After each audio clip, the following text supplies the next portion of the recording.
నమస్తే, నా పేరు ప్రశాంతి. వై న్యూస్ కు స్వాగతం. This news sponsors by Shri Krishna enterprises. Railway station ఎదురుగా మా వద్ద అన్ని టీవీలు, ఏసీలు, ఫ్రిడ్జ్లు మరియు అన్ని రకాల ఫర్నిచర్ హోల్సేల్ ధరలకు అమ్మబడును.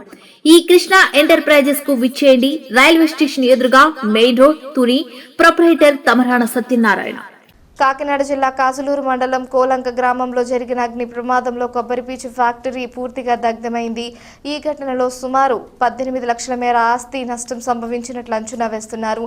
స్థానికుల వివరాల ప్రకారం గ్రామానికి చెందిన తొగరు చంద్రశేఖర్ కు చెందిన పీచు ఫ్యాక్టరీలో అకస్మాత్తుగా మంటలు చెలరేగాయి. విద్యుత్ షార్ట్ సర్క్యూట్ కారణంగానే ఈ ప్రమాదం సంభవించినట్లు యజమాని తెలిపారు. మంటలు వేగంగా వ్యాపించడంతో ఫ్యాక్టరీలో నిల్వ ఉంచిన పీచు మరియు యంత్ర సామాగ్రి పూర్తిగా కాలిపోయాయి. సమాచారం అందుకున్న వెంటనే కాకినాడ రామచంద్రపురం అగ్నిమాపక సిబ్బంది సంఘటనా స్థలానికి చేరుకుని మంటలను అదుపులోకి తెచ్చారు. ఫైర్ అధికారులైన వెంకటరెడ్డి, యేసుబాబు ఆధ్వర్యంలో సిబ్బంది సమర్థంగా పనిచేసి మంటలు మరింత వ్యాపించకుండా అడ్డుకున్నారు.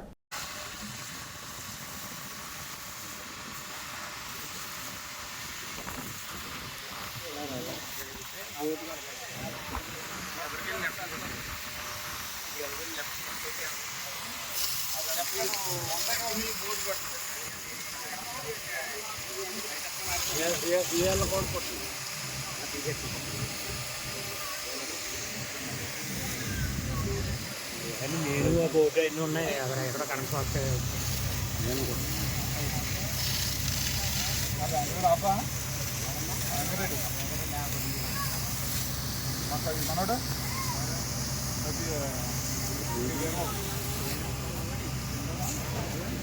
అంతా ఇది చెప్తా.